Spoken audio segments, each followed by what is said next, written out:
Բարոյցելի հայրենակիցներ, այսօր արդեն մայիսի 14-ն է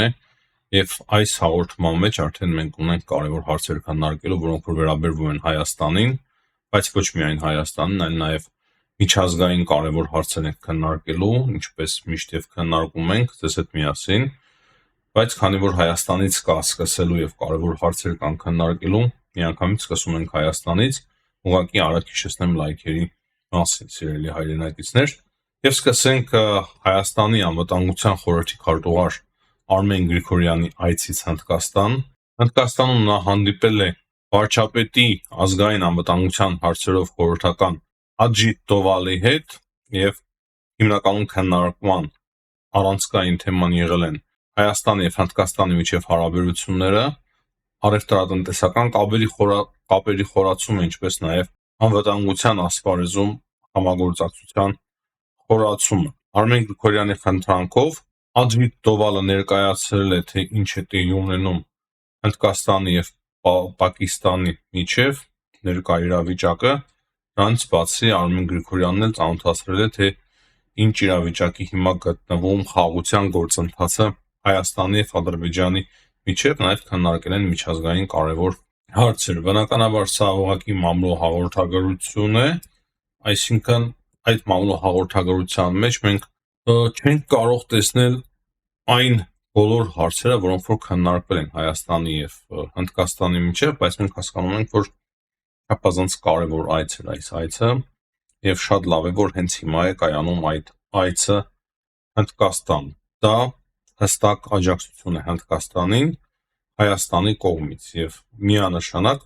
Հնդկաստանը նկատելու է այս այցը, ինչպես եւ ասում էի, եւ Հայաստանի եւ Հնդկաստանի միջև հարաբերությունները հնարավոր կլինի ել ավելի խորացնել։ Այսինքն այս իրավիճակում այդպիսի այցը միայն ու միայն մեր ազգային եւ պետական շահերից է բխում։ Դրա համար է ես արդեն մի քանի օր է հատուկ խոսում եմ սրա մասին եւ ահա այս այցին ես իրոք շատ սպասում եի, չնայած որ մենք կրկնեմ մամլո հաղորդագրությունից շատ փակագծեր չենք կարող բացել, բայց պարզ է, որ այդ այցը մեծ հնարավորություն է տալու հետագայում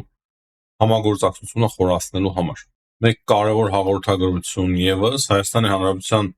արտաքին գործերի նախարար Արաֆ Միրզոյանը հանդիպել է Լյուքսեմբուրգի արտգործնախարարի հետ։ Կողմերը քննարկել են երկկողմ հարաբերությունների խորացման հարցը, ինչպես նաեւ քննարկել են Եվրամիության հետ հարաբերությունների խորացումը։ Բնականաբար լավ է, բայց ավելի կարևոր տեղեկություն կա։ Երեք Հայաստանի Հանրապետության պաշտպանության նախարար Սուրեն Պապիկյանը հանդիպում է ունեցել Միացյալ Թագավորության պաշտպանության նախարար Լյուկ Ֆոլարդի հետ։ Սա ավելի կարևոր հանդիպում է,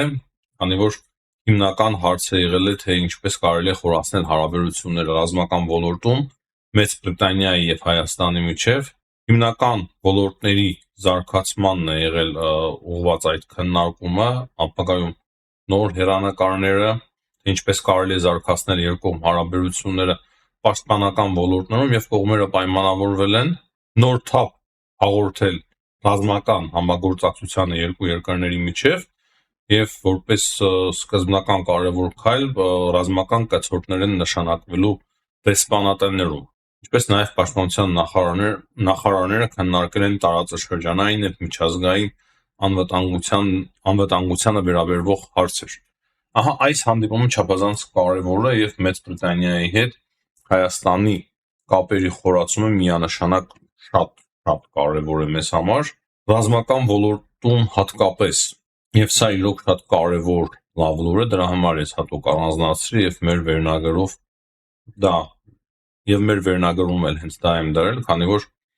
մենք պետք է խորացնենք հարաբերությունները Մեծ Բրիտանիայի հետ, Ֆրանսիայի հետ եւ Գերմանիայի հետ, հատկապես այդ երեք երկրների հետ ու հատկապես ռազմական ոլորտում։ Սուրեն Պապիկյանը նաեւ հանդիպում է ունեցել Չինաստանի, Ղազախստանի, Վրաստանի պաշտպանության նախարարների հետ։ Դա էլ չափազանց կարևոր է, բայց ամենակարևոր հարցը բնականաբար ես արդեն նշեցի, հուսանք որ ելի կարևոր հանդիպումներ կլինեն։ Իսկ Ադրբեջանն էլ իր հերթին խորացնում է, ավելի է խորացնում իր ռազմական հարաբերությունները Թուրքիայի հետ։ Թուրքիայի պաշտպանության նախարարն էր գտնվում Բաքվում, նա հանդիպել է նաև Իլհամ Ալիևի հետ, չգիտեմ էլ ուր են խորացնելու իրենց ռազմական համագործակցությունը, բայց հələ խոսում են խորացման մասին։ Այդպիսի հանդիպումների վրա եւս մենք պետք է բավականին լուրջ ուշադրություն դարձնենք եւ ընդամենը 2 օր առաջ էր ես առաջարկել էի, որպեսզի մենք էլ մեր հերթին խորացնենք հարաբերությունները ռազմական ոլորտում Հնդկաստանի հետ, հույսով եմ հիմա Արմեն Գրիգորյանը շատ լուրջ է զբաղվելու այդ հարցով, ես կարծում եմ, որ որևիցե արգելք եւ խոչընդոտ չունենա Հնդկաստանը խորացնելու համար Հայաստանի հետ հարաբերությունները, հատկապես ռազմական ոլորտում, այսինքն եթե Թուրքիան եւ Ադրբեջանը հստակ աջակցում են Պակիստանին, ինչը պետք է կանգնեցնի Հնդկաստանին խորացնել հարաբերությունները Հայաստանի հետ եւ Հայաստանի հետ զորավարժություններ անցկացնել Սյունիքում։ Սա շատ կարեւոր է, դրա համար ես մեկ անգամ չէ որ այս հարցի մասին խոսում եմ եւ այս հարցին անդրադառնում եմ։ Հուսանք որ Հայաստանի իշխանությունները լուրջ կվերաբերվեն այս առաջարկին եւ այդպիսի առաջարկ կանեն Հնդկաստանի իշխանություններին եւ նրանք էլ կարծում եմ որ միանշանակ միայն ու միայն համաձայնվելու են համատեղ զորավարժություն անցկացնելու մասով։ Հիմա անցնենք միջազգային կարևոր հարցերի քննարկմանը։ Բավականին շատ հարցեր կան քննարկելու, քանի որ հիմնական ուշադրությունը հիմա սևեռվում է մայիսի 15-ին Ստամբուլում կայանալիք այդ հանդիպման վրա, արդեն վաղը տեղի կունենա այդ հանդիպումը, բայց պարզվում է, որ Վլադիմիր Պուտինը այնուամենայնիվ դժվար թե այցելի Ստամբուլ, այսինքն ամբողջ օրվա ընթացքում հակասական մենք լուրեր ունեինք, սակայն մեր վերլուծությունները այնուամենայնիվ կարծես թե ճիշտ են դուրս գալիս, որ Վլադիմիր Պուտինը չի այցելելու Ստամբուլ։ Թրամփն էլ ասում էր, որ եթե Պուտինը այցելի, ինքն էլ է այցելելու։ Ամերիկայի Միացյալ Նահանգները եւս անորոշության մեջ էին, ասում են, որ չէ, Թրամփը չի այցելի, քանի որ Պուտինը չի այցելի, իսկ հետո Քելոգը ասում էր, որ եթե Պուտինը այցելի, Թրամփն էլ կայցելի, խոսք կար նրա մասին, որ միայն Քիթ Քելոգը եւ Վիտկոֆն են այցելելու Ամերիկայի Միացյալ Նահանգների կողմից, այսինքն Ամերիկայի Միացյալ Նահանգները Քելոգի եւ Վիտկոֆի միջոցով են ներկա լինելու, բայց հիմա պարզ է դառնում, որ Ամերիկայի Միացյալ Նահանգները նաեւ պետքարտուղարին է ուղարկում այդ հանդիպմանը ռուսական կողմից ամենայն հավանականությամբ այս պահի դրությամբ որքանով հայտնի է, մանրամասներ հատուկ չեն հաղորդվում, ռուսական կողմը ներկայացնելու է Լավրովը եւ Ուշակովը։ Վլադիմիր Զելենսկին մեկնելու է այդ հանդիպումներին մասնակցելու, բայց քանի որ Վլադիմիր Պուտինը չի մեկնելու, ամենայն հավանականությամբ Զելենսկին չգիտեմ, երևի թե Զելենսկին չմասնակցի այդ հանդիպումներին,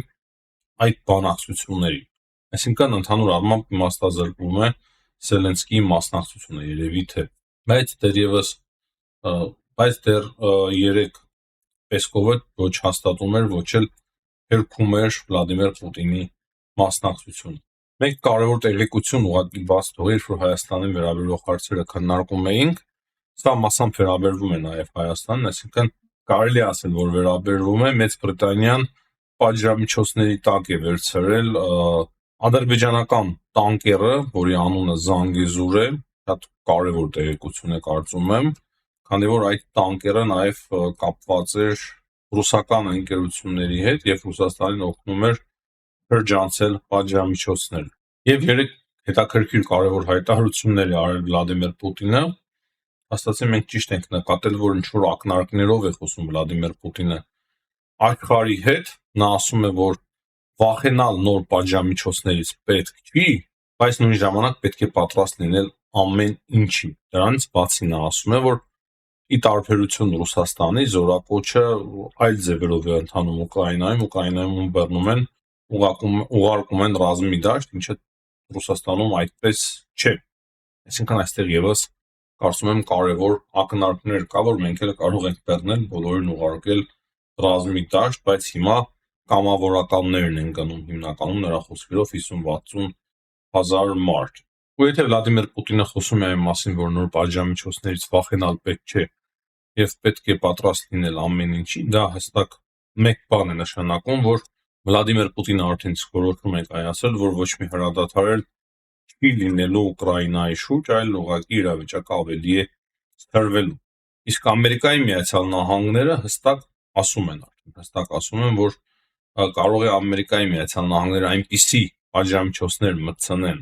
Ռուսաստանի Դաշնության նկատմամբ, եւ կոնկրետ Քիթ Քելոգն է ասում, այդ գեներալ բանագնացը,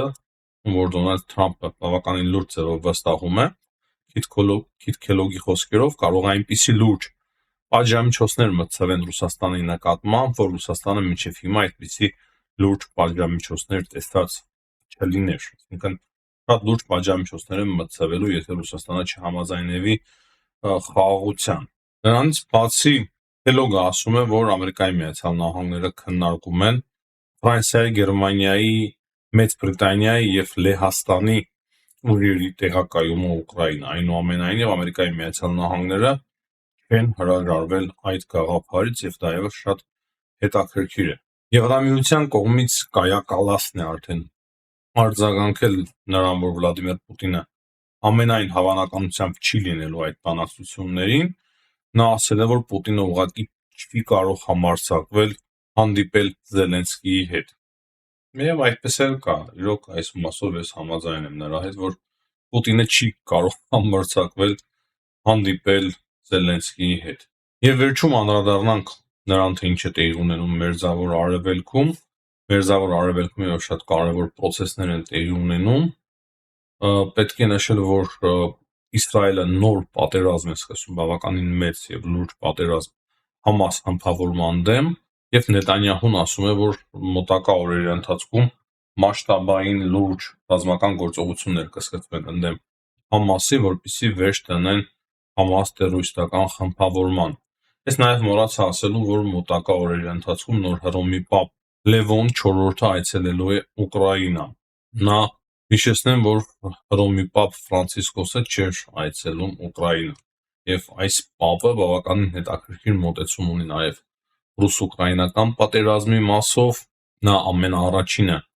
զրույց է ունեցել հեռախոսազրույց Վլադիմիր Զելենսկիի հետ եւ հիմա էլ պատրաստվում է այցելել